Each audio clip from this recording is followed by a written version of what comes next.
Azovic. Se encuentra con nosotros el señor Edgar Márquez. Luego de escuchar al abogado de Iván Simonovic, José Luis Tamayo, conocer un poco ese proceso en el que se encuentra luego de esta sentencia de arresto domiciliario, esta medida humanitaria que le fue otorgada por el Tribunal de Maracay, ¿cuál es su opinión? Sabemos que en declaraciones anteriores han expresado su descontento ante esta medida tomada debido a que no han sido indemnizados por las víctimas del 11 de abril. ¿Cuál es su opinión al respecto de esta sentencia tomada o dictada para Iván Simonovic? Bienvenido y gracias por acompañarnos. Bueno, muchas gracias por la invitación. Lo primero que nosotros queremos dejar en claro es que independientemente de que no la compartimos, la medida la acatamos. Solamente hemos solicitado en esta dirección que nos den una explicación y le hemos pedido al Tribunal Supremo de Justicia, por lo menos en la figura de la presidenta, que nos indique qué fue lo que hicieron allí. Nosotros tenemos no solamente el temor de que Iván Simonovic se pueda ir del país como se han ido otros, porque eso de que es arresto domiciliario, eso no es verdad. Él está penado ya con firme, con una causa firme. Él está a 30 años por lesa humanidad. No es verdad lo que dijo Tamayo, lamentablemente, no es verdad. Él tiene lesa humanidad, violación de derechos humanos y concierto en un golpe de Estado. ¿En qué se basa usted en la sentencia del tribunal? Digamos, contradecir lo que dice el abogado de Iván Simonovic? Fíjate.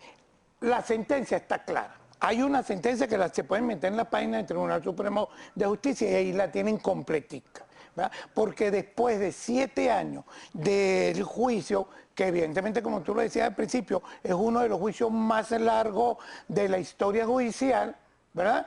Por la cantidad de entrevistas que se hicieron, de entrevistas a los peritos, testigos, evidencia de video, grabaciones, etcétera, etcétera. Eso inculpó que no pudieron evadir la responsabilidad.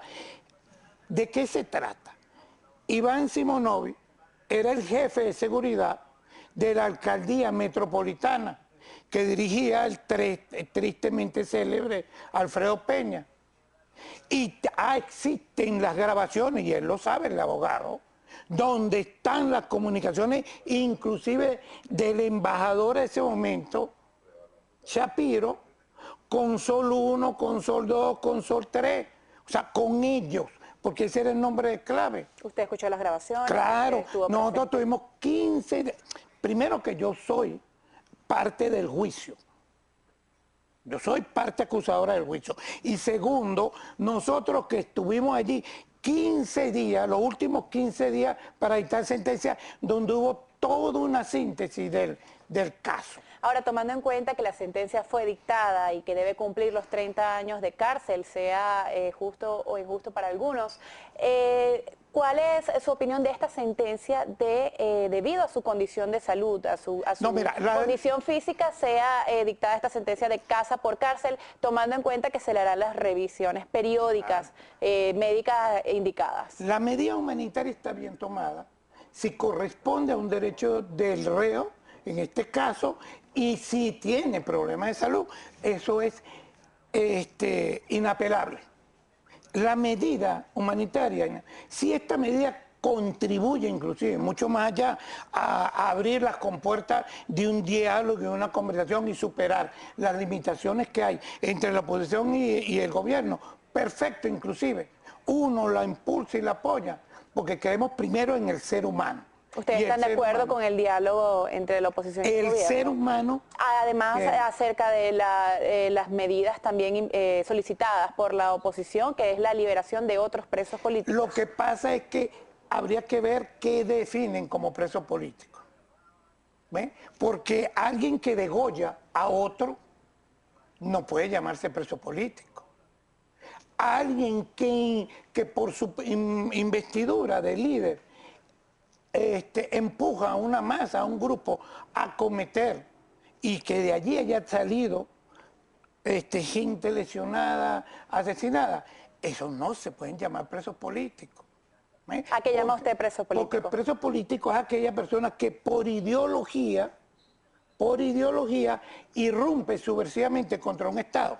El ejemplo de la guerrilla de los años 60, eran dos propuestas de sociedad. En este momento, aquí hay una constitución aprobada por todo el mundo y inclusive por eso que se llaman de oposición, que dicen reforzarla o creer o aplicarla o impulsarla. Ahora, en su momento, en el momento de los sucesos del 11 de abril de 2002, también se solicitó investigar incluso al presidente Hugo Chávez y por tiempo esta medida caducó. ¿Cuál es su opinión a través también de la indemnización que requieren las víctimas del 11 de abril, no solamente, digamos, de los comisarios que resultaron apresados, sino también de las otras personas involucradas e incluso, como dice el señor José Luis Tamayo, el caso de Iván Simonovic, el caso del comisario Lázaro Forero y Henry Vivas, se refiere a 2 personas fallecidas. ¿Qué pasa con los otros 17 fallecidos en el 11 de abril? Nosotros en eso coincidimos, por eso digo que no son 2 partes, sino una misma, porque este es un solo caso.